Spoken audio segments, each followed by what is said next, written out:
What's happening now? What's happening? Man, I'm swarmed. You're what? Yeah, swarming me with work. So Oh, okay. I'm just trying to I'm trying to keep myself alive in the meantime. I understand that. I understand. What's up with your finger? I saw like you have like, is that like plaster on it? Is it your cat? Oh yeah, I almost killed myself. It's actually very, very. I can see my cartilage and all that stuff. Oh, what happened? Yeah, it's like, not bad. you, like working on like some construction work? I swung my. I just have to do it. And I hit a very sharp edge. Okay. So it peeled off the skin, took the skin. So damn. What you need? Don't worry, it's all good. It's all good. We're all here to support you, man. We're all good. I know it's crazy. It's crazy days. Times are tough. Seeing cartilages and stuff. Like there's a lot of stuff going on, man. But we're here. We're here to support you, man. Don't worry. As you see, look. This is how much I'm in support of you. Like, look at my Casey. You see that? This is how much I'm here for you, man. I didn't wear my. I took it off now. Oh, you took it off now. Oh, okay. Just trying to get more comfortable, right? Yeah. I can wear it. You can wear it? Yeah, hell yeah. Let's do it. I'm going to give you the Fisayo Fosudo experience 2.0. We're doing this live. For sure. Live. God. Now, you see, like, that's the thing. Like, yours looks like, your turtleneck looks like it's experienced like so many like tech conventions. There's a lot of things it's been through. It looks experienced. You see, look at how well that fits. Look at how well your own fits. Before I got my own, it was struggle. Come on. I was going to now, so that's why I just took it off. Okay. That's good. So, I don't know how this. Literally. So this is where we have an issue. Who is doing the without further ado introduction? Because I feel like personally, like you've been on top of the mountain for too long. It's time for another person to,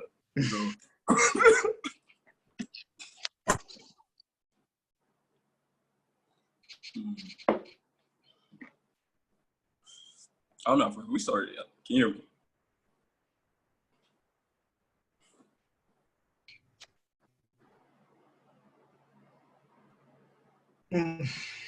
Okay, so we have a lot.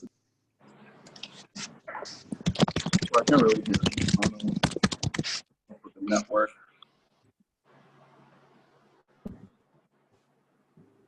Hello, can you hear me?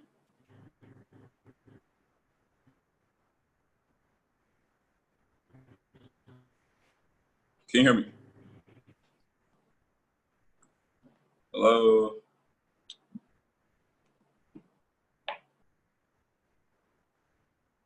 Hello?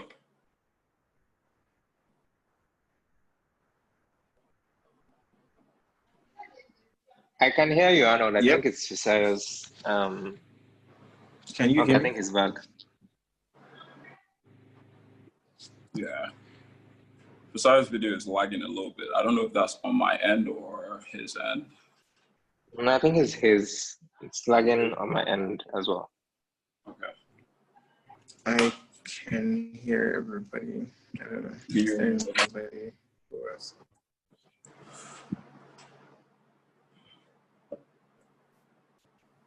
Okay. Okay. It's probably might not be. No, is this better? Yeah, I think it's slightly better now. Whew. Okay, so sorry, when you're ready, you let me know. Get started. I'm ready. You ready? All right, okay. So, good evening, everyone. My name is Arnold Ikwet. I am a growth analyst at Bamboo Systems Technology, and you are welcome to the first ever live edition of the Bamboo Sticks show, stroke podcast, whatever you want to call it. And we have our very, very first guest. And I don't think he needs any introduction, but for those of you who have been sleeping, he is one of the biggest names in the Nigeria tech space. He's such a great storyteller, amazing guy in person. I've only met him a handful of times, but I can tell you, like, he is one of the most genuine and like nicest guys you will ever meet. But yeah, let's welcome Fisayo Fosudo. How you doing, man?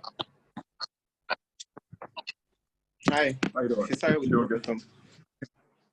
No, okay. I think the video is lagging a little bit, but yeah, we'll power through it. So, hey, I was saying this right before like we started going live. Like, who's gonna do the without further ado intro? Do you want to do it together, or like, do you want to see what I've got? Then like, we'll pitch the student up against the master. Should we do that? Whichever one works, but I think I'm not going to say that. You're not going to say it. The way it works is like I'm in my room or in my studio, and it's just me talking to the camera. So I'm saying it alone to myself. So now, if I'm going to say it in front of you, it's probably going to be embarrassing for me. So. Oh, okay, then fine. I can do it, though. I can really do it. So yeah, ladies and gentlemen, first ever edition of the Bamboo Sticks talk show, and without further ado, Fisayo Fosudo. Oh my god! So that score that over 10. Wait, what would you give that? Sorry, what? What would you give that over 10? What would you give that intro over 10? 11. 10. Okay. Going places. Yeah. So let's get right into it.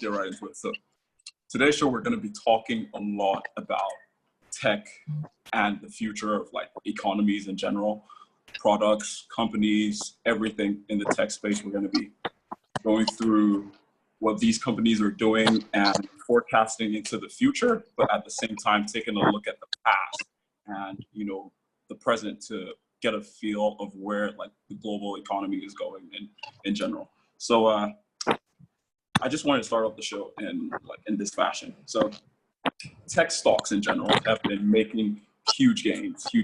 We're living through one of the most uncertain times in human history. Definitely the most uncertain time in like our history. People that have been born like 70s and below, we have been lucky not to go through any major wars in our era. So this is the closest thing to anything of that sort. And as a result, we are seeing a shift. We are seeing a big shift in just the way economies are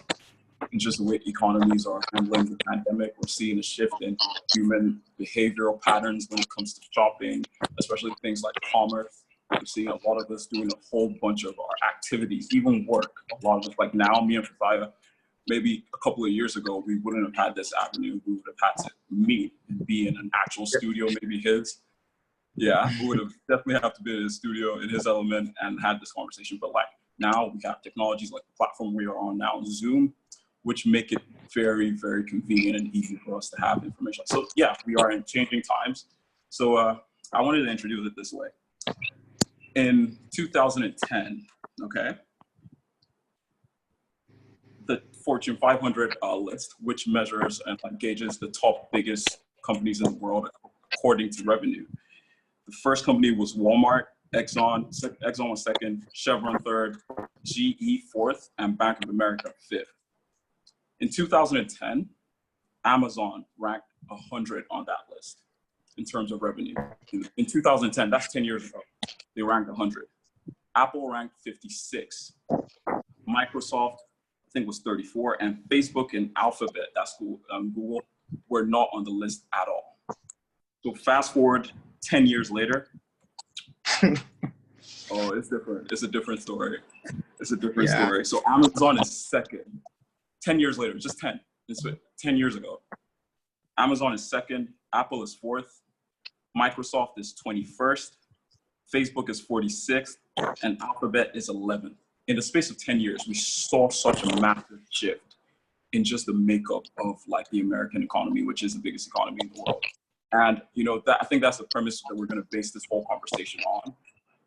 This huge shift in like just human nature and our economies. Like projecting forward, I can only see tech stocks, going higher. I don't really see a drop off like the way you see oil, because things like oil, there are, I don't want to say going to be extinct, but there are alternatives that are cheaper, better for the environment. So all those old industries like oil, finance, we're seeing a change, or like in some way or form, they're being implemented into tech, you know, like just energy, finance. We see a lot, even the platform that's sponsoring the show now, Bamboo, it's a fintech platform. 10 years ago, you would not have had this opportunity. You'd have had to go through like an investment bank. So we are seeing a shift in the makeup of global economies and countries. So I just wanted to get your own like perspective on that. Like you, especially being in the tech sector, like communicating with a huge audience. Like I went through your YouTube, you have loads of videos where you have thousands and thousands of people listening to it. Like 10 years ago, that would not have been possible. Pretty sure 10 years ago, the best video on YouTube was a cat dancing or from Orange doing some stuff. But now we just see like there's a huge shift. I just wanted to get your thoughts on that moving forward, like economies in general. Do you think like tech is here to stay? Or like do you think that in some way, shape or form, like these old industries are, you know, still gonna keep, you know, dominating our economies?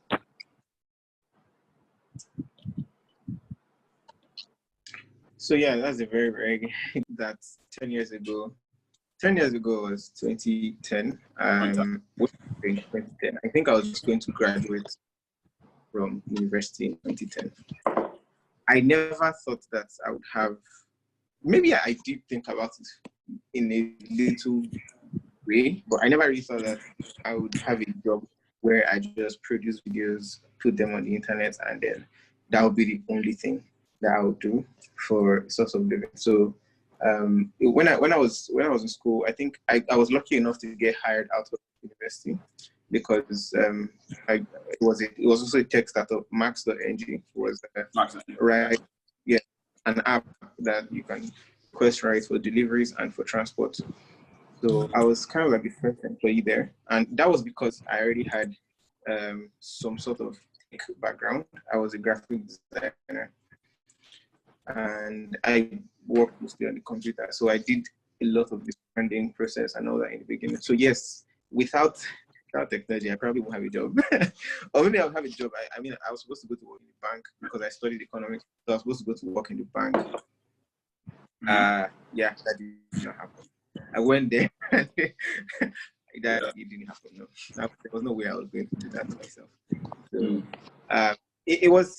I think, in terms of employment opportunities, tech has really changed things. And it's even more glaring now because of this coronavirus, the pandemic, because we are having to work remotely. I know people that, I know companies that have fired a bunch of people, and I know companies that have had to keep a bunch of people because of their value. And that's just to say, like, these people, it's not like they weren't useful.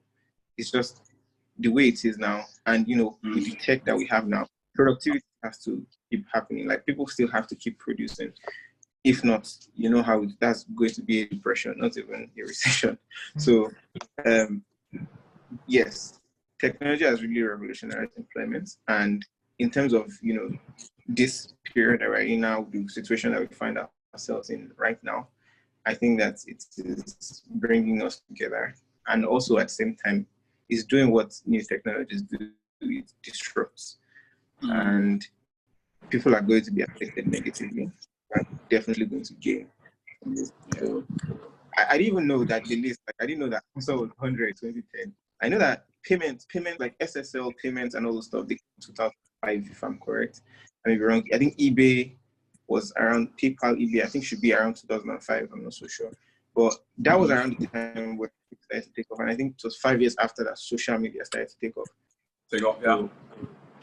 So within that period, it's not like people didn't really see the future. It was more like, would this thing ever really catch on? Be this big?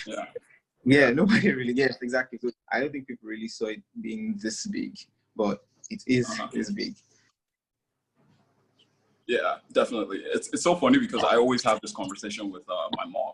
So around the same time, 2009, 2010, like, that's when I can't forget, I think Facebook, then we had MySpace, all those social media platforms that were really, really kicking off.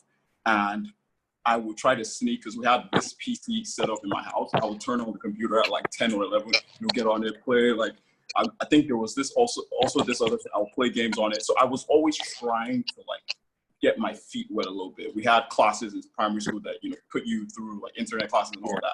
But where I'm getting with this story is like my mom would always, like, anytime she caught me on the computer for more than, let's say, an hour, she would just snap. Why are you on the computer? Wait, this is, you know, always yelling, always angry. Now she has a, you know, Apple Watch, the Apple Watch. And it's so funny when I see her doing, like, you know, checking the time on it. I'm just like, wow, how times. My mom is more active on WhatsApp than I am. You know, she's way more, you know, I don't want to say she's more tech savvy, but she definitely has a whole lot of her life on like some form of tech. Like she has everything. She doesn't have a choice. Yeah, so we see that big shift. And I think the beautiful part is that technology has only gotten easier over time. You see, like things like Zoom now, this like setup was pretty much seamless for me. And I'm pretty sure if you go back 10 years ago to set up a Facebook account, like it was kind of wonky. The technology wasn't really mature enough. It was hard. You know, it kind of pushed away a lot of the older generation because we were like, okay, this is just a long thing to learn. But now we're seeing things just get easier and easier and easier. And to piggyback off of that too, before you make your next point, what industry in the world, like what out of healthcare, automobiles, what industry do you think spends the most on research and development? Spends the most on research and development. On research and development of new products, ideas, can I do 50-50? What'd you say? Because this is like Who Wants to Be a Millionaire, and I really need these millions. So, sorry, I didn't get that. This is like Who Wants to Be a Millionaire, and millions. Do I have? Can I? Fisayo, you're breaking a little bit. We're having problems hearing you. Can you hear me now? Yes, I can hear slightly better. Yes, continue. Okay, I was asking if I could have options. Like, can I have options? So let's go. Energy, telecom, automobiles, healthcare, and tech and technology. Spends the most money on research. On research and development. I'll say, I don't know. I won't say tech, but I feel like healthcare will be a close second. Yeah. Okay. Yeah. Healthcare. So, yeah, it's tech spends the most on research and development, and it's by a wide margin. It surpassed healthcare by a wide margin. I was shocked when I saw it too. I was like, whoa, you would think that we would spend more money on healthcare. Like, you know, as human beings, like, yeah, exactly. You think that we will want to live longer. You would think that we want to like tackle more diseases. Even now during the pandemic, I'm pretty sure the numbers haven't come out yet, but I'm pretty sure Amazon is spending more than Johnson & Johnson's, is spending more than Moderna. You know, because I feel so many of us, all like our lives have gravitated so much to technology. You know, every single person, it doesn't really matter how small they are. And I feel like that's where I really appreciate the work you do in terms of the smartphone space. You saw that comment, did you? In terms of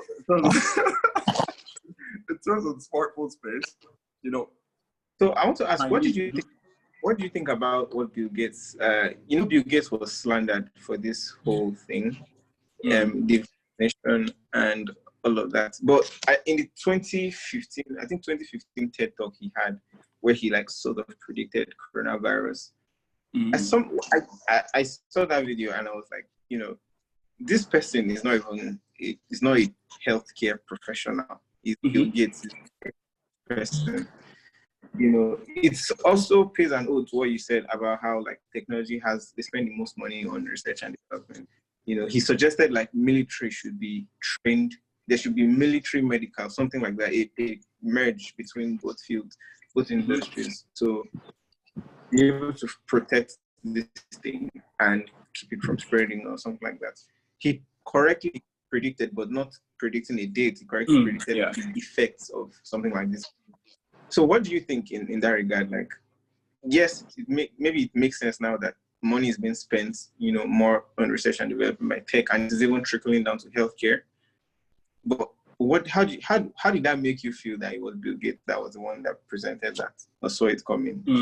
Yeah, I feel like one thing we can all agree to is that the most what's the word I'm looking for? The most brilliant minds, like in recent history, they have all just gravitated towards the tech sector. Like your Einsteins in a way, your Steve Jobs, Bill Gates. Like it really doesn't take someone to study a particular. Like you're a perfect example. You study econ in uni, but yet you're still like one of the biggest names in like the YouTube space and like all of that. So it's really just a common sense thing. I think what he did was he looked back in history, and that's the beautiful thing about history. It always tends to repeat itself. Like maybe it comes in different flavors. Like what's his name said, Bill Ackman, comes in different flavors, but it's always trend. You can see it with the Spanish flu. There have been plagues in the 1600s. So he just looked at the data and saw, okay, wow, like we haven't had any of these in a while. Like it's probably going to come soon. And I don't want to delve into like, that realm of, conspiracy theories and all of that. But yeah, I get that. That's why we always look for like the tech leaders as kind of looking out on Instagram. I mean, on Twitter, we have like Elon Musk dominating the timeline. Yeah. That man tweets, everybody listens. Like hate him or love him, you're listening to him. Like he's a really polarizing figure, but you can't deny how smart and how sound. Like these people have made life-changing like products and inventions that have changed the future and the direction of mankind. So it's not a surprise to me that we see someone like Bill Gates, come in and just predict something that healthcare professionals probably were. I'm pretty sure some of them knew, but they were scared. But just because like you see a lot of mavericks and revolutionaries in the tech space, they don't have anything to they've already made. They will come out and speak their mind on a lot of issues. So I'm glad we have people like Bill Gates and Elon and Jeff Bezos there, because they think outside the box, and those are generally the type of people that move humanity forward. Like, but yeah, that's just my 2 cents on that.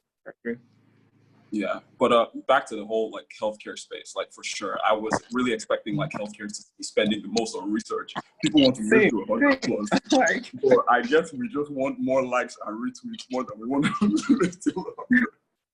So that part really, really, really did shock me. So next we're gonna dive into like sectors and industries. Exactly. So let's start with where I feel like is your strong suit. But correct me if I'm wrong. Let's start with smartphones in general, like your smartphone company. So I was doing a little bit of research like I normally do, and let me see. So the global smartphone market share. The top 5, do you want to take a guess? I'm just going to go for it and you tell me your thoughts. So Samsung is number 1 in terms of market share. Huawei is a close second. Apple is 3rd. Xiaomi, is that correct? Is that how? Xiaomi, Xia. Xiaomi. Yeah. Xiaomi. Okay. Xiaomi. I learned that today. Xiaomi and Oppo, O-P-P-O. Is that correct? Oppo? Yeah. So 4 out of 5. Okay, not bad. So are you surprised by that list? Are you surprised by the makeup in terms of global market share? Absolutely not surprised. Absolutely not. Okay. So the funny thing is, I reviewed 2 of the best-selling phones of last year. I didn't know the best-selling phones, and those are my 2 most viewed videos. It's crazy. The Samsung Galaxy A10 is a 50,000 naira smartphone. It's very cheap. Wow. That was the highest-selling phone like ever. Last year. I don't even know anybody that uses that. That's crazy. I don't think I've noticed that. Yeah. The A50 was the second. It's a budget phone. It's a very small phone. But what Samsung did, it's kind of the same thing iPhone does. iOS, across all iOS devices, it's the same software that runs across them. So, you have an iPhone 6. I think right now the new updates only stop at iPhone 8 right now, I think. So because of that, people will upgrade definitely from their older iPhones. Samsung did the same thing where they gave one UI to this budget smartphone. This phone is cheap. It's like an entry-level device, but you have the same experience you get when you're using like a high-end S20. That was just what they did, bringing the big to the small. And A10, A50, they were the number 1 and number 2. And that's what Samsung did. Although they are kind of falling off a bit, they actually leveraged that. They made the A10s, because the A10 was the best seller. They made the A10s, made the A11, A50, A50s. They just made different spin-offs of those ones. So the funny thing is, even this year, the A51, I also reviewed that, is also doing well. It's also selling real well. So Samsung is I think Samsung is trying to lock in the mid-range category, mid to budget range category. For sure. But Huawei's strength is that they have options. They have a lot of options, which is why I think they are second.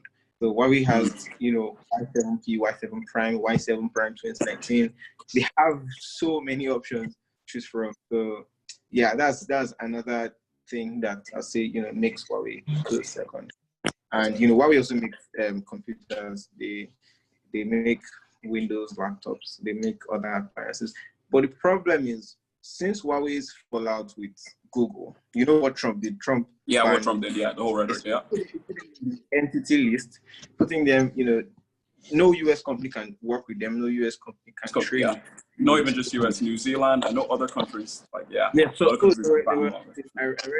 about those updates later on that, there were some countries that sort of joined, because of the spying thing and all of that, which I can't really speak on, but, they were speculating and all of that. So Huawei is on the entity list. They can't have access to Google software. So you can't watch YouTube videos natively on Huawei. You can't use Google Maps on a Huawei device.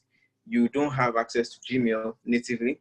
But Huawei offered alternatives. Huawei offered bigger storage. Google has like 15 gigs of storage. Huawei has 50 gigs of storage.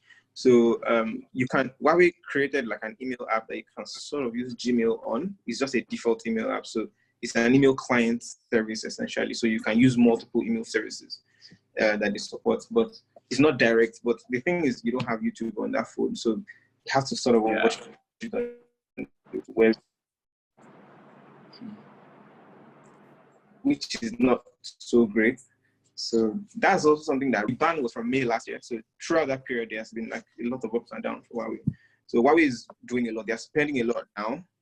They're trying to acquire a lot of users, because of this. People are not really finding, I won't say they are not finding Huawei phones appealing to buy, but Huawei is giving huge specs. They're giving huge performance, over price even.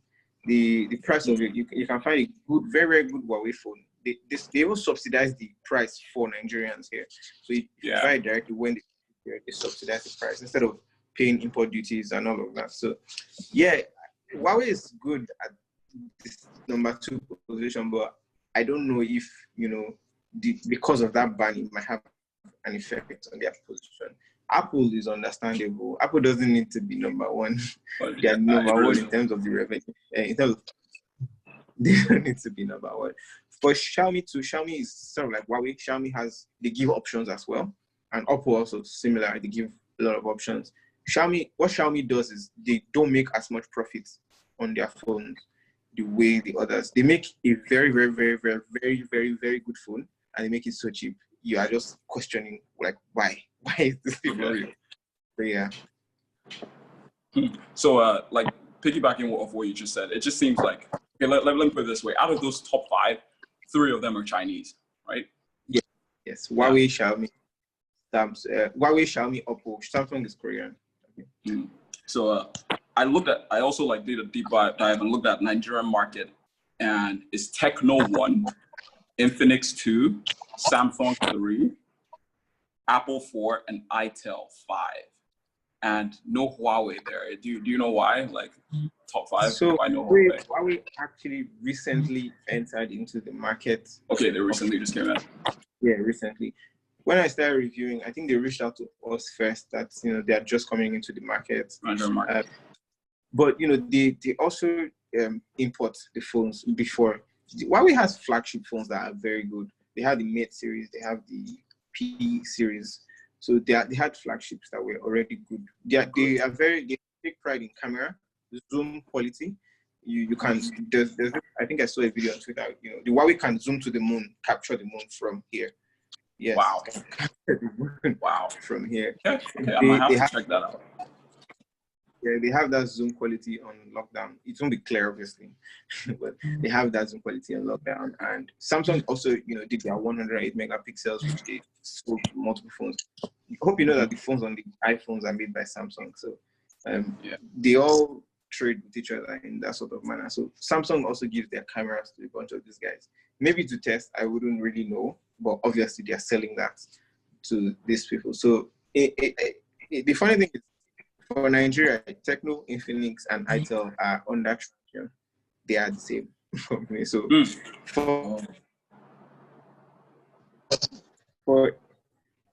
so for one company to be dominating the 3 out of 5 in the top 5 list, their offering is essentially value for money. So giving you high-end specs, which, you know, there are obviously some things that won't be as good. So they're giving you those high-end specs and for a very, very small fraction of the price. So just the thing is, the problem that they have is updates. This the way iOS updates come, where you just get it, OTA, they immediately update. That's their problem, and you know, it's something that I feel like they should work on because new entrants are coming. Huawei is coming, Xiaomi is coming. So these guys are coming, and they are trying to take up their market share. So you know, I feel like in terms of fixes, that's what is left for them. But they have the market on lockdown. They know the market. They are experienced with the market. They grew with the market. So yeah, so like even just looking at the whole like smartphone industry, I could just tell that a lot of it is dominated by Asian-based countries. You know, China, Korea, and you know that's something that we are trying to go into at Bamboo, like try because right now all we have on offer is U.S. stocks, but we are definitely trying to go into the Chinese market because the thing about China in general is that, you know, once the US has taken such a strong stance on you, you know, I think the whole issue, not to get too political, but it is threatening being on top of the mountain, and seeing China come so fast, so quickly, you know, so it's a whole lot of politics. Like only God knows how guilty Huawei is of like data breaching and like all of that. We would never know the true story, but you know, the hard stance the US took on the company itself and in general, just Chinese companies. Within the last couple of weeks, we've seen Luckin Coffee, that's a Chinese-based coffee firm. Similar, it's like a competitor to Starbucks. They are cracking down hard on Chinese. So I do not know long-term the future of Chinese stocks in America. So that's why at Bamboo, we're definitely going to try to diversify our portfolio, like our offering moving forward. And so and a lot of people have been asking about Samsung because if Samsung's number one, a lot of people are trying to take positions in Samsung. I know that you can get an ETF. It's called the EWY. I just saw that like right before I came on live. So I was just doing a lot of reading because it's really hard to get Chinese companies now on any security like trading market in the United States. So we're definitely going to work on, you know, introducing that option sometime in the future. So yeah, I just wanted to ask, so talking about, you know, Facebook, Microsoft, Amazon, Alphabet, out of those, how many of them? Facebook, Amazon, Microsoft, Alphabet, and what's the last one? Yeah, out of the top 5 tech companies, like which one, if I gave you a chance to invest in just one, which one would you invest in and why? Amazon. What you say? Amazon. Amazon. Sure. Why? Maybe why Amazon, Apple. Yeah, Apple's the last one. I don't. Yeah. You don't know. Amazon and Apple. The Google is nice, but it's Google. Well, I'll say Amazon because Amazon has like proven to be that strong over. I mean, like coming from. Did you say 100? Yeah, they came from 100 to 2 in 10 years. 100 to, nah. But not even just taking that away, like Amazon has a very, very, very, very strong market because there's this thing that I recently started getting interested in, like cloud and AWS. I didn't know that, you know, they were. I mean, I knew, but like I didn't know that it was that big. That they were one of the leaders in that industry. I looked at all their competitors, combined them, they are not up. They're not as big. Yeah, they're not. They're not. So yes, Amazon. I think Amazon will keep growing strong. Then Apple is just amazing. Yeah. It's just Apple. But I feel like I hope that what happened to BlackBerry doesn't happen to Apple in terms of releasing the same phones over and over again. But it seems like Apple has a strategy. So the thing is, this year they released the iPhone SE 2020. If you look at it, I did a video about it and I analyzed it. it was exactly 3 years, I think, 2016 or 4 years. I think 2016 was when they had it. The original SE, they made it, I think, 4 or 3 years after the iPhone 5. Then the iPhone 8, I don't know what year it was, but it was the exact same period, exact same interval that they released the iPhone 5 and the SE and the iPhone 8 and the SE2. It is the exact same phone that they just used. They gave you the same phone, new software. So I've been looking at it. I wanted to recently buy the SE 2020 just to see how it was. I know of that. So that's something I'm still considering whether I should buy it or not. But I think Apple knows what they're doing. I think they have a long-term plan. No, they definitely have a long-term plan, I think. But and it's been proven from historically that what they did with the original SE is the same thing they did with this SE2. And I just want to see how it's going to perform in terms of sales. But so far, I think that Apple is doing a good job. And this year, they are going to increase their. Well, I've been told. That's how many generations now and how many years? They've been releasing so many. That's like you said.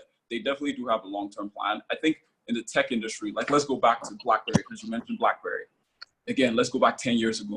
BlackBerry had over 20% of the smartphone market. What happened there, man, Fisayo? What happened? How did you go from having 20% to 0 in like 10 years? What happened? Did you have any BlackBerries? Did you ever use BlackBerries?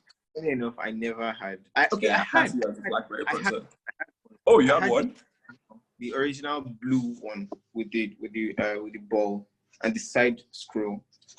So I really like that phone. I used to steal money to buy credits on that phone from So I really liked it. It was the OG BlackBerry, and it was just something that it was nice. Then I think my next phone was a Palm, and then I moved on to Nokia. Nokia was dominating. Nokia till today has the highest selling phone in the world ever. The Nokia 5300 or something like that. 11 million copies sold. So Nokia is just mad. But in terms of BlackBerry, it's easy to say that it was lack of innovation. There were so many things that were changing around them, and they kept on saying, "Oh, the touchscreen is never going to work. Nobody's going to use touchscreen smartphones." Then it came, people were adopting it, and then they released the touchscreen smartphone that was bad. Yeah, it was. It seemed like rush work. It seemed like they were just trying to hurry up and jump. So bad. Then I don't know what happened. They made the BB10 series, and it was just confusing. Like, what are you people trying to do? Then they made another one that was running Android, and it was just confusing. What do you guys really want? So they didn't. I don't think they acted immediately, but then again, you cannot really blame them. Like, there's this motivational guru to tell you to be consistent. Keep doing what you're doing and do it well, refine it, keep doing. Sometimes you have to pivot, but like, how do you know when it is right to pivot? So you can't really blame them, but at the same time, the truth is that they didn't just see it coming, and they didn't innovate, and they didn't pay attention to like what people were moving into immediately. So yeah, the iPhone and all Android touchscreens just obliterated them from the market. Yeah, and then we canceled BBM. So. One crazy fact. Just doing a little bit of reading. It's the first iPhone came out in 2007, I think. 2007. Okay, so all it took was 1 year, and what I mean by that was Nokia entered the smartphone market 1 year right after. They entered in 2008, and in that 1 year, Apple completely captured the market. They captured everyone's hearts. They captured everyone's souls, and I feel like that's even going to go right into our next point. It's the tech industry is so dynamic. It's so fluid. It changes so quickly. And I feel that's one thing we're noticing now with the general trend in like big tech. You always see them kind of have their hand everywhere. They never want to be caught off guard in, we were not innovating there. Look at Amazon today. Amazon, Jeff Bezos, he's bought stakes in space exploration, and space exploration and driverless cars within the last year. Amazon started as a bookstore. What are you doing in space? What are you doing with driverless cars? You know, so you can just see the general trend. You know, people like tech industries, they do not, because all it takes is one moment for you to lose everything. Like people are so, because products are so, you don't really stay loyal. Like I was on Facebook for a while, I was on Twitter. Look at Snapchat. Snapchat was dominating for like a minute in terms of those instant messaging. And now there's TikTok. You know, it's what have you done for me lately in this tech industry, in this tech space? Like, look, like, I'm so sorry if I go to bring your YouTube page. Do you know how many different types of videos you have on your page? That's just to show you how dynamic the tech industry is. Like one moment you're caught slipping, you're out of the game. So a lot of companies now, they're trying to innovate, trying to do things here and there as quickly as possible, have a hand in as many sectors. So that like, even if that sector blows up, at least they're not starting from ground zero. They don't have any information on that sector. They don't know how to operate. So a lot of them are touching a whole bunch of different things. So that goes into my next question. Zoom, the platform that we're currently using right now. How you feeling? How you liking Zoom so far? I know you said so I've seen so many reports about like hacking, Zoom hacking, you know, people hacking into the live stream and then spamming the live stream. And I've seen so many reports generally, you know, bad things happening. Zoom, either Zoom passwords or, you know, the hacking. And I think there was something yesterday, I can't really remember. It was about Zoom saying that they're going to work with the FBI or something if they are required to. So people were like, oh, cancel Zoom. And I'm like, it works now. Oh my God. There are Already. definitely alternatives. And something happened. Even this morning, I got an email from Google that they are releasing something called Currents. Just this morning. You know, normal people like us didn't get that email. Me, I didn't get it. I don't have ties to Google like that. Maybe it's my spam or something. Was the social media that Google had. Uh-huh. It was a complete failure. Like, it was just bad. I think at some point they were forcing YouTube and people who comment on YouTube videos to have Google Plus accounts, but that didn't happen. Google, people told, we will cancel you if you do this. And they listened. They canceled it because, So Google Plus had to die. And now they're talking about currents. I didn't really read the email very, very well. I need to read it very well. But it's something called currents that either was announced today or will be coming very soon to everybody. So we should just be prepared for that. What it is, I have no idea. Yeah. Okay. But I think it's supposed to be a replacement to Google Plus. But you know, Zoom is a good service. Like, I've used Zoom. I've had multiple Zoom calls this period, but something happened recently. So I got this thing of what was it called? TikTok. What's that? TikTok? Did you say TikTok? It's supposed to be a Wait, what's it called? What's it called? Ding talk. Ding talk. Okay. Ding, like the ring of Okay. It's supposed to be an alternative to Zoom. I had this meeting with some guys. I think it's a Chinese app, but I had this meeting with some guys, and if you check the Play Store, the App Store now, 1.5 star ratings. 1.5. Yeah, 11,000 ratings. Yeah, 11,000 ratings, and it's 1.5 stars. Like, it is just that bad. It is not. I tried it. I think it worked fine for me when I tried it. Uh-huh. But no, it was not. It was not so amazing like that.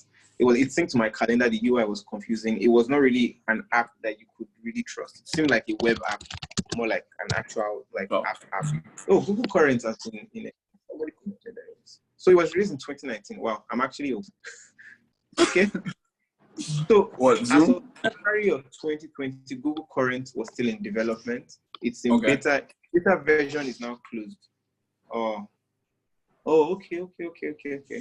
I guess I got an email that it was closing. What's that? What was closing? Sorry, could you repeat that? Google Current. Like, okay. Oh, yeah. Okay. So I didn't read the email. Nah, it's fine. It's okay. because like I even wanted to ask you like Zoom has competitors like Cisco, Alphabet's Google Meet, and Messenger Rooms from Facebook. Do you feel like moving forward, because now they're currently valued, I know Zoom is valued for at least over $50 billion, and for an app that its primary source of income is video, like conference calls, it blows my mind. And there was a time earlier this year that Zoom was worth more. Granted, market cap is not the most efficient way or like to gauge, but it just paints a story for you on like, granted, a whole lot of that is COVID's effect on the marketplace, on like the makeup of our economy. But for Zoom to be valued at 50 billion, more than the combined values of the top 5 airline companies, for me, that just paints a picture like it might be overvalued, or maybe there's just something I'm not seeing, man. Maybe like Zoom has some special feature that they're going to introduce at some point. That, yeah. It's just this period. I don't think it is.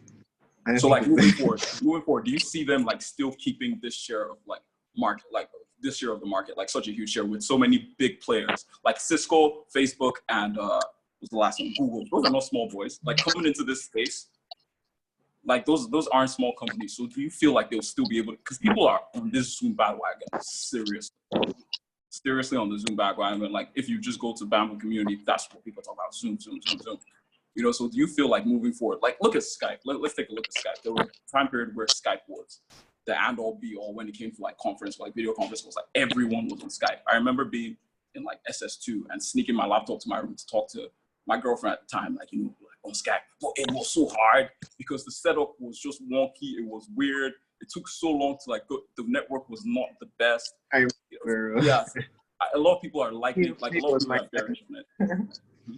A lot of people that are bearish on it, they're complaining that they're saying that it might be too overvalued and the space is too saturated with like big time players coming in, and there isn't just that much room for growth. Like COVID-19 was an anomaly and it's going to pass.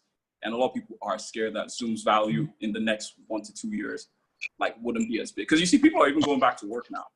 So there's not that much of a need for Zoom as much. So like long term, do you see Zoom going the realm of Skype, just completely becoming obsolete and like losing out to the big players, or do you see it as a platform or an app that's here to stay long term? So before this year, before the COVID thing has been before COVID escalated, I knew about Zoom as the place where I go to have private meetings with a team. So I used to have like teams I've worked with in the past, and we used Zoom a lot. Almost every week we had like meetings. It was Zoom and it was just private. We didn't have any events the way we are having now. We didn't have anything that was, I didn't really see the publicity then. Yeah. It reminds me of this app, I think House Party or something. Because of coronavirus, I'd never heard about the app in my life. Apparently it was before. Yeah. So the coronavirus amplified it. Yeah, Not the COVID, yeah. The situation amplified it. So I don't think it is going to be. It's also the same with transport. The transport sector, airline sector, everything has gone down to nothing. From $32, that one, I think it was American Airlines or Boeing, I'm not really sure, but it was $32 last year, November or December, $3. It just went down, but it's going to go back up. And that's the funniest part, because I think I had shares in American Airlines or so. I bought and it like grew more than it doubled. So I think it's the market will correct itself. But I can't really say exactly how it will be. But it's going to correct itself. And I don't think it is. I feel like it's probably overvalued, kind of like Bitcoin, Yeah, kind of like Bitcoin. Oh, I do not want to go down that rabbit hole. I don't want to. maybe another show we'll talk about Bitcoin. I use Bitcoin. I have Bitcoin, but like I don't vouch for it. Yeah, I get that. I feel too. It's just as a result of the times, Yeah. COVID-19 kind of like, I feel like it was a litmus test for what our future economies will look like, because I don't think economies tend to change like through disruption, but they are also organic. you know, pandemic can't force us to change the way we live unless it's here to stay permanently. And like we've seen that COVID, of course, people are dying, like it's bad, but it's not as bad as we initially feared. And you see a whole lot of economies opening up. Even Nigeria, we see now cases are increasing, but people are going out. Yeah, now. Yeah, people are still working. So I definitely feel Zoom is overvalued. To what extent, I am not sure, but I really doubt that Zoom can be like worth the combined value of the whole airline industry. That to me is absurd. You know, this whole period we're seeing a whole lot of we're seeing a whole lot of weirdness. We're seeing, and like you said, like you rightly said, you can't predict to what extent things will change now. Like no one knows what next year is going to look like. Remember 2020 now, like crossover night, all that. Everybody was like, "Oh my God, 2020 is going to be my year." Hopefully, we're still a year. But I was going to work out in the gym, you know, become like Arnold. As in, I was just like, yeah. Every time I'm just motivated. I have to, but yeah. Mm-hmm. I know. It is what it is. It is. It definitely is, and you know, it's kind of sad, but I feel like at the same time, you know, there always is a silver lining. I feel this has shown us that we do have the ability to take at least a good chunk of our economy offline.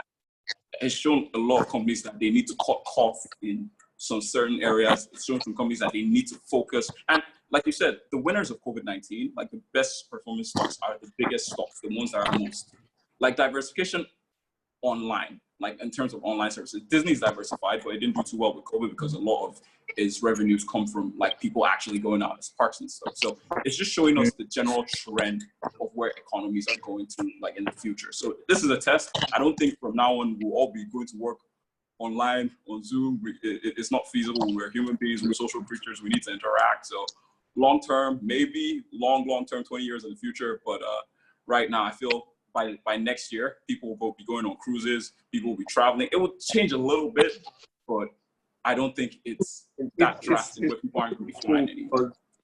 The technology, the 5G tech, how fast it is, how what it can do, even though it is, you know, there's the health concern. How I feel like, you know, there's this test where they did like a remote surgery. They performed surgery on somebody else remotely, which was just insane. Which is a very, very insane example, by the way. Which I don't think is the best way to go. At the same time, it's an example, man. It's fine. You're good. Yeah. So 5G is if it can be, you know, all the myths can be debunked and it can be like very stable and it is something that that is our reality. I think that, you know, first of all, the speed of communication will be faster. There will be newer industries that would thrive on just the speed of internet alone. I don't know. I don't think people are really talking about it, but the speed of the internet alone is going to create new businesses.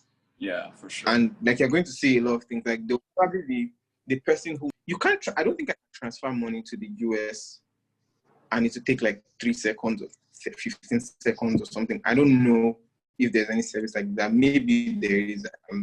I doubt. Like Bitcoin is not seconds. So minutes fast. Probably.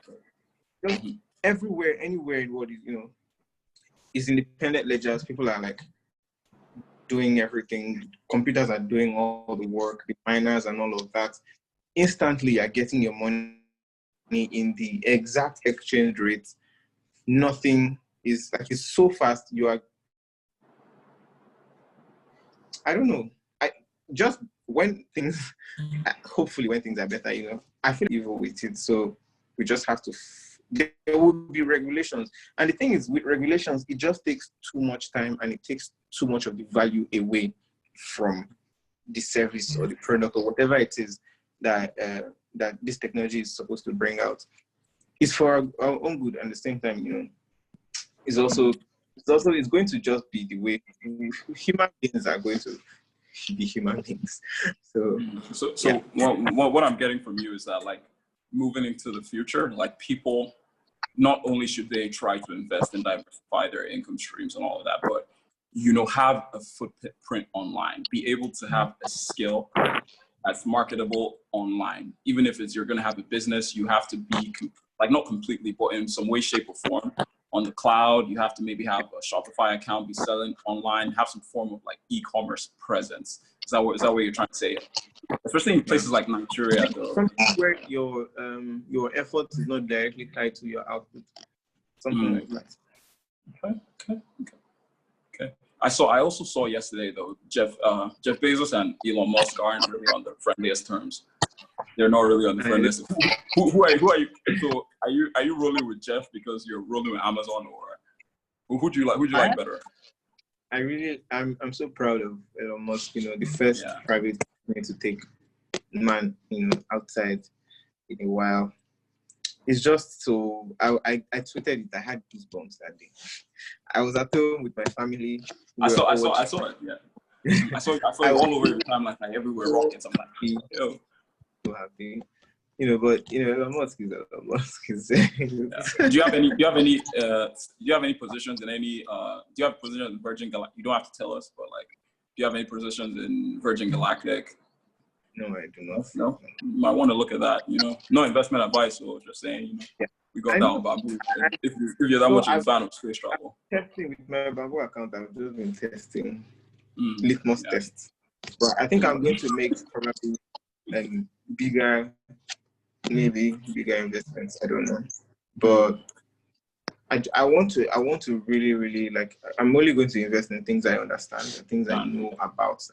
For sure. I'm not going to do anything that I'm not really so sure about. Like I know Apple has a release cycle every first second quarter. But there's always 2 release cycles, and then there's WWDC, the Worldwide Developer Conference. There's the ones for the Mac. There's the ones for the developers. There's the one for the iPhones and the iPads and accessories and all of that. I know the accessories are usually like silent launches, but every September, October-ish, there is an iPhone that people are going to buy. Yeah, flock towards. So it even begs another question that I'm trying to ask a lot of people. So if you just invested in the NASDAQ, that's an index that tends to track, like NASDAQ 100 tends to track the top 100 tech stocks in the United States market, you would have outperformed every other sector by like 9%. That's if you just dropped all your money. I think it's called, like, there's an ETF called the QQQ. You dropped all your money there.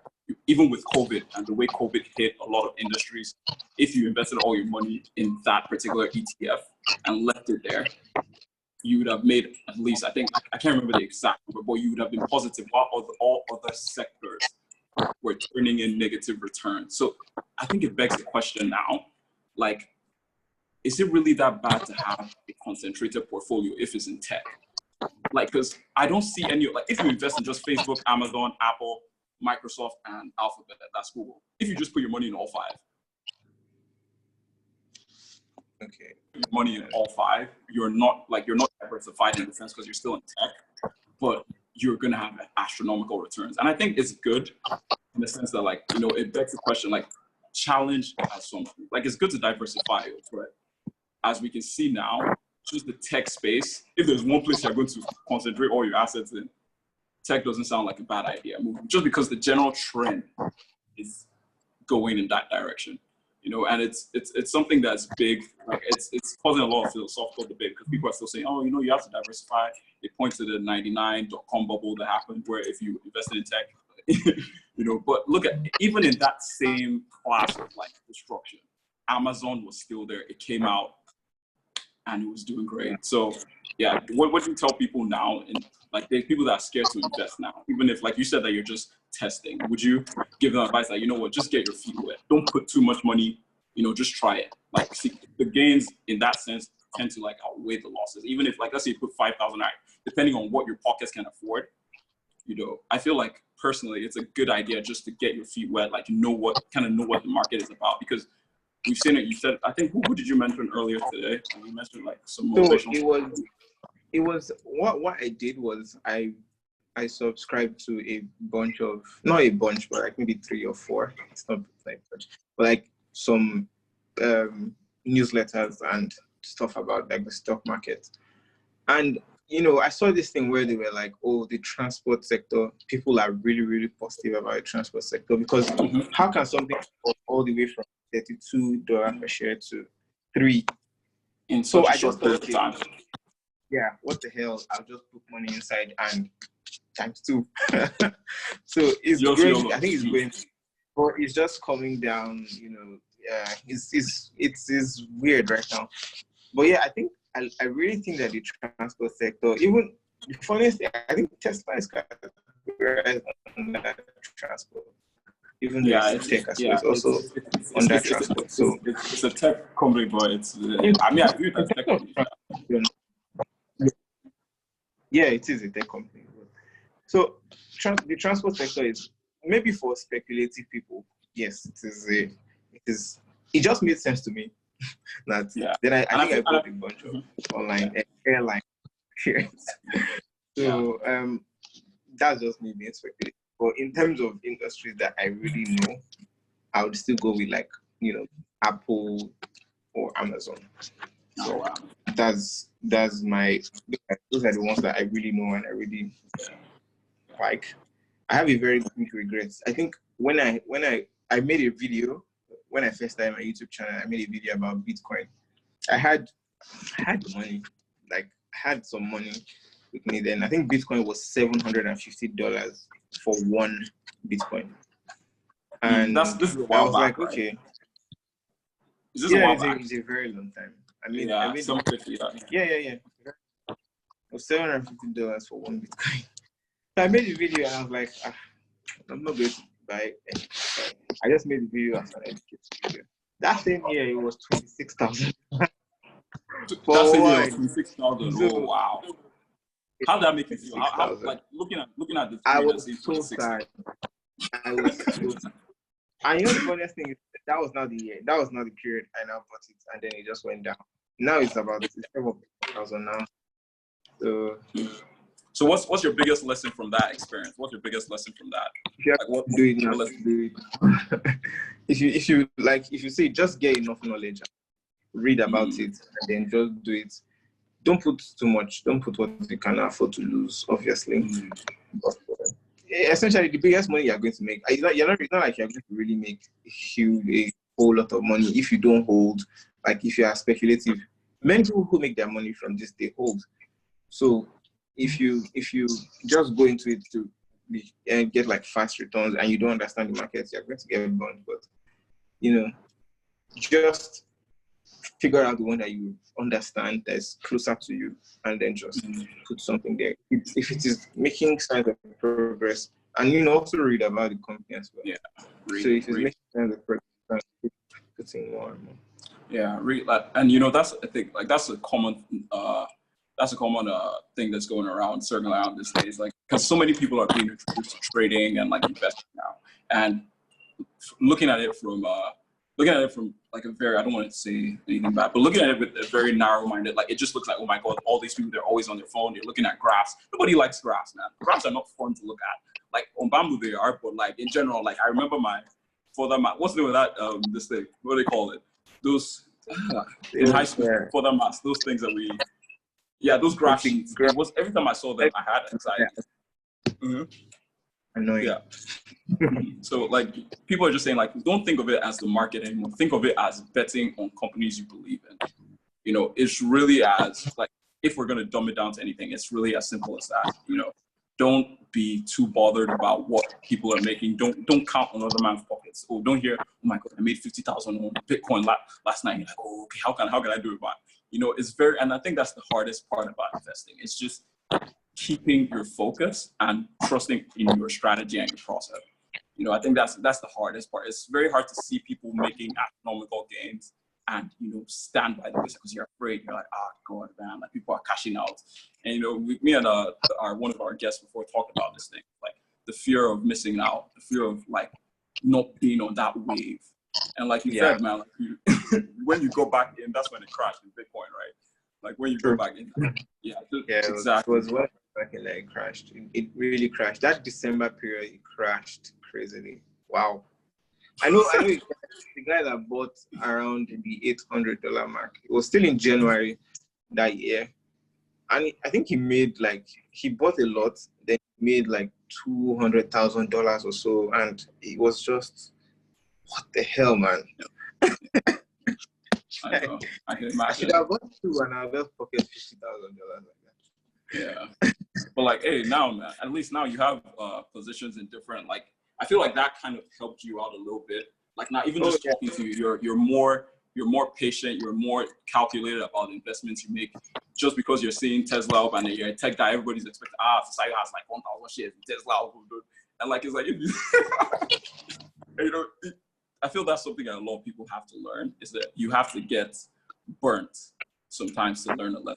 Like, you know, the market isn't a forgiving place, but I feel like just as well, there are high probability of losses, there are high probability of gains. It's just doing things according to what you can handle and what you can afford. You know, don't go put your rent, or don't go put any school fees to invest. You know, it's probably not going to end well. So it's just, you know, reminding people of that.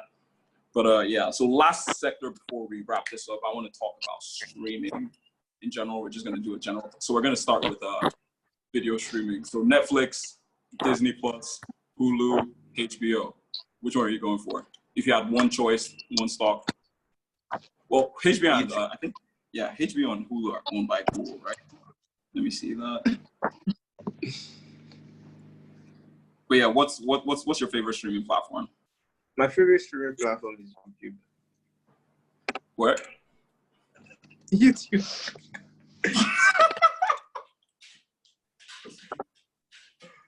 YouTube is my favorite.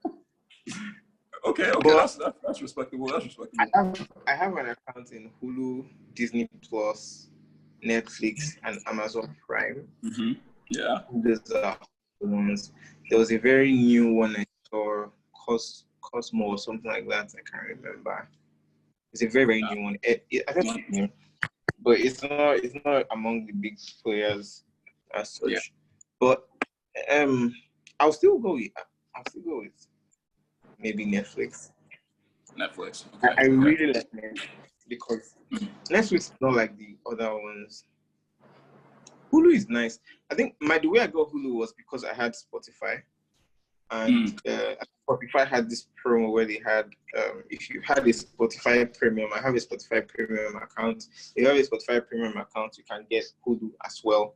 So I think that was where I had the Hulu. I just paid like an extra, very, very small amount. I didn't pay the full price. I think I paid like 20% of the original streaming fee because I had this Spotify account. But the promo has ended now because I probably didn't make money, and I was just lucky. So it was from there I got Hulu, and Amazon Prime is just amazing. But I think Amazon Prime is better than Netflix. But it's better than Netflix. The actual streaming is better than Netflix. Yeah, not the content. The content. Do you think the content is better? Amazon Prime has more. I think they have more than Netflix. I'm not so sure. I think they have a lot. They have so many classics. They have almost every film you can think of because of Amazon. Amazon already has the films where you can buy the CD. So they and what they even did, the funniest thing they did, they took the ratings from the actual movie series, they put it on Amazon Prime. So you see old ratings from like the beginning. That's nice. So that's something that they did that I thought was nice as well, but you know, it's creepy too. So Amazon Prime has this feature called X-ray where every frame you are watching, you see the actors, you see the music that's playing in that frame, you see the story behind the shot of that particular frame. On Amazon Prime. On Amazon Prime, like it's just amazing. Like me, I love to I make videos, so whenever I watch movies, I'm just like trying to see. I discovered a bunch of new artists. I didn't have to Shazam. I just had to click the X-ray feature, and I just saw song playing here. Actors. You click on the actors, you see other movies they've acted, others than Amazon Prime. You know, pictures. Essentially, it's so meta. It's like the metadata in the movie that you're watching is, for me as a person that loves details and tech, is very, very fascinating to me. I mean, people may not like it, but I really love that feature on Amazon Prime. It's just that you have to rent every movie, or almost every movie, and their originals are trash. So that's Amazon Prime. Okay. But Netflix, everything, once you enter, you can watch anything you like. So I think that's the strength that Netflix has. I will still rank. I don't know. I think Netflix and Amazon Prime, but Amazon Prime, they're good. So I think it's working. Yeah. Then Hulu, I'm not so sure. Hulu, Disney Plus, I'm not sure. They are so limited. Yeah, so, I think Disney owns both Hulu and Disney Plus. Oh, really? Yeah, they own Hulu and they own Disney Plus. They bought a stake not too long ago on Hulu, so they can have. AT&T owns HBO. Have you ever used HBO? Do you know much about it? I have never used HBO. You never used it. And I think Netflix out of all those platforms is the most internationally available. I think in terms of like just available international, because I tried to do. I think I even told you. I tried to do Disney Plus. It was until I saw your video on VPN. I was like, oh yeah.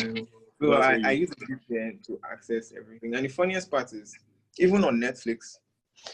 So I think Suits the series on Netflix.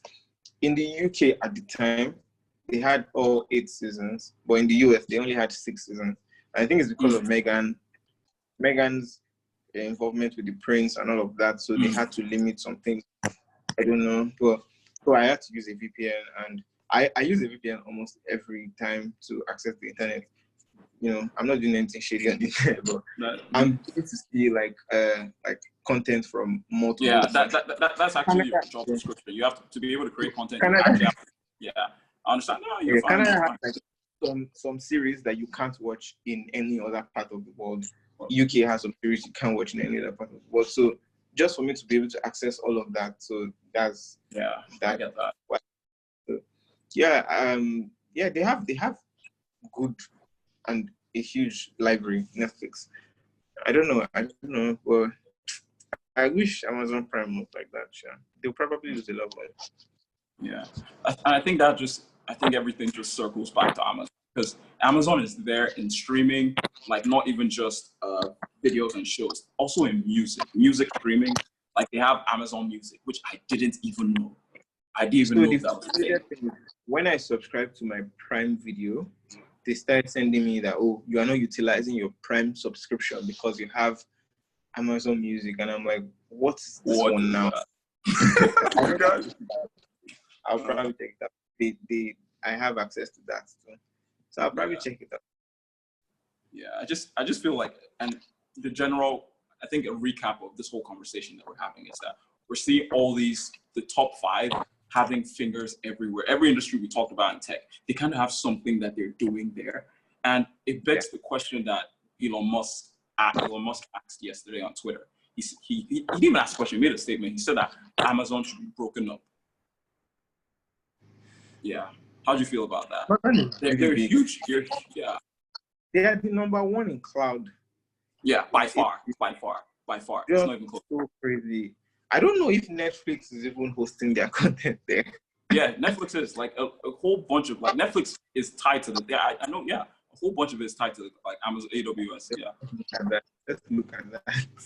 Yeah. So it's this pandemic. I know people were talking about how rich Jeff Bezos was getting, like, during this period, while everyone else seems to be struggling. And I think, I don't know personally, I don't have such a strong, but like to me, I think it's a very, very valid question that we have to address in the near future. Amazon can be if you're an investor in Amazon, it's a win for you. If you have Amazon stock, you are not so highly priced. It's crazy.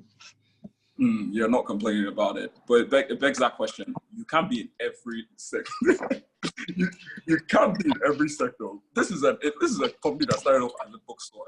Like, that's why I remind myself. Sometimes I wake up and I was like, Amazon really started off as a bookstore. Now see these guys. So it just goes back to that whole thing in tech. You have to innovate, and that's why a lot of analysts will pick Disney over Netflix because of just how diversified their bases. They are touching like things like Netflix and Spotify. That's why you see them aggressively. Look at Spotify now. Spotify acquired Joe Rogan. Like, they acquired his podcast because that is their sole focus. It's like, podcasting and music streaming. That's where they make a whole bunch of their money from. But like, if you're an Amazon or if you're a Disney, you don't need to be as aggressive because your fingers are in so many things.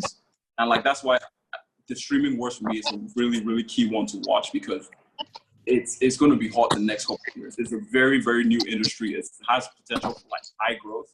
So it's definitely one I'm going to be watching. So how do like in terms of like streaming, like music, like is Spotify your go-to app, or like are you more of an Apple guy? All my libraries on Spotify. I have Apple Music, but just for reference, I don't really have it. I don't put like my songs there. I don't listen to songs there.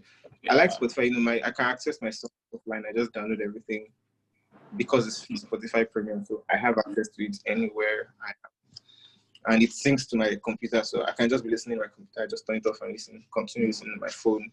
It's nothing bad, nothing spoiled. But like in terms of, I rank Spotify really, really. I like their what's that thing called? The random feature. What's that thing called? The shuffle feature. Okay. And, what does that do? Like it just brings you new music, like new random music that you might lack. Like you can just start a radio off of somebody's name, and you discover other artists that either sound like him or are around him, or he has worked with, he has featured, something like that. It's just like picking somebody and seeing their network of. How accurate is it though? Personally, from your experience, how accurate is it? Like when you pick, really, really accurate. And the craziest part is that I noticed something like TikTok. Many of the songs that are top 50 on Spotify, I tweeted that like many of the songs that are top 50, the first 10, except Lady Gaga's new album, the first 10 are from TikTok videos. It's just crazy. Like TikTok is making this guy trend worldwide. Globally, the top 10 songs on Spotify, they're all from TikTok videos. Everything, I heard them first on TikTok videos. So that's even another way that these industries are sort of. I would even be surprised if they're connected. Yeah. TikTok buys Spotify. Sorry? That's crazy. If TikTok buys Spotify. Oh wait, I think TikTok's parent company is ByteDance. But yeah, I think that's a beautiful part of it. Like it's so easy for all these companies they're so interconnected in some way. Yeah. And I feel like that's they're competing with each other, but like kind of like that rising tide of tech is just lifting everything all together. And like I said, man, if you invest in all five, like it just seems like the shortest bet in the world right now. Like just investing all the time sucks. Yeah. Is with their screen, like because Apple buys the screen from Samsung, the OLED screens from them. Apple buys screens from Samsung. Your iPhone XS, your iPhone 11, everything is Samsung. It's made by Samsung. Wow. Yeah. Wow. So, so why are they pretending like they are at each other's throats when they are just no, they don't like each other. They just work. I think the memory card, the storage device, the hard drive rather, the storage device is I think it's the highest priced thing out of all the other component, just because of and that's why when you want to buy an iPhone, the price increases because of the storage. So that's also something that we have to do. I don't know which company makes it. I don't know whether by themselves, but I know that they all have like their connections in a way, and they are all connected. I just even thought about something like this. Like you know what's so interesting is that you just said that you have multiple accounts for like video streaming. Like you have Netflix, you have Disney Plus. Yeah. But like isn't it so weird, like when it comes to music, people just tend to like I only use Apple Music. It's so hard for people to use two music platforms at the same time. I can't do that. I've never tried that, but I actually just thought about that right now.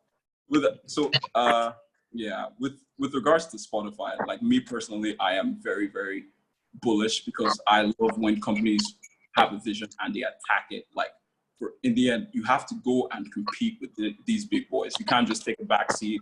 Like with their recent acquisition of Joe Rogan, that's one of the biggest podcasts in the United States. They also acquired the biggest sports podcast, The Ringer, like not too long ago as well. So for me, it's like they're trying to carve out a niche here as fast as possible before these people enter. And I think the market is reacting. $250 million deal. And compared to like it was definitely worth it. Like because when you see the way Spotify stock went up after they bought Joe Rogan, I think they said the deal is around 100 or like 100, 200 million, whatever. But when you see how their market cap increased over $1 billion, their shares went up. So I feel the market is definitely pricing in like Spotify's like potential in it. I've used Spotify a while back, but ever since I came back to Nigeria, it's been, yeah, you know, you just have to switch back to Apple Music. But definitely long-term bullish on Spotify, I'd say. But I don't think any people want to be a free subscriber to Spotify. You would want to pay for the service. Pay for the service, because, yeah. Yeah, because the free version is not so amazing per se. The ads are annoying, so I just have to. Yeah, but yeah, that's in worse. terms of like everything, yeah, the value that they actually deliver. I really like Spotify. I wanted to like Apple Music, but no. And also, like we said, even in terms of going back to innovation here. Sorry if it seems like I just remember SoundCloud. Where's SoundCloud now? You see how quickly things change. It's crazy because I have a SoundCloud account. I have my songs there as well. Uh-huh. My songs are on SoundCloud. Wow, yeah. Wow, I don't even support my own. Wow. But yeah, man. Fisayo, dude, it was so. Yeah. No, SoundCloud. Oh my God. Are you going to go download the app now? Are you going to go download the app? No, I have it. I made some songs and I posted them there. Okay. No. Okay, man. Oh, I think that's pretty much. Yeah. No, it's fine. Dude, I'm all for reminiscing here, man. So Fisayo, I think that's pretty much it for today, man. Like, thanks for spending all this time with us, man, dude. Thank you. Thank you for showing me the proper way to rock turtleneck, man. Definitely going to be pulling this look for the rest of my life, for sure. Yeah, but great conversation. Thank you very much. And ladies and gentlemen, there you go, Fisayo Fosudo. You can check him out on Instagram. YouTube is his major, right? YouTube. Yeah. What's your YouTube account name? It's my name. Fisayo Fosudo. Okay. Thanks a lot, man. Thanks for being the first ever guest on Bamboo Stick Show, man. And hopefully we'll have you some other time in the future. Maybe when things normalize a little bit, we can do like an in-person show. But thanks a lot, man. And to everyone watching, thanks for spending time with us. Okay, Fisayo, leave you to it. All right. Bye.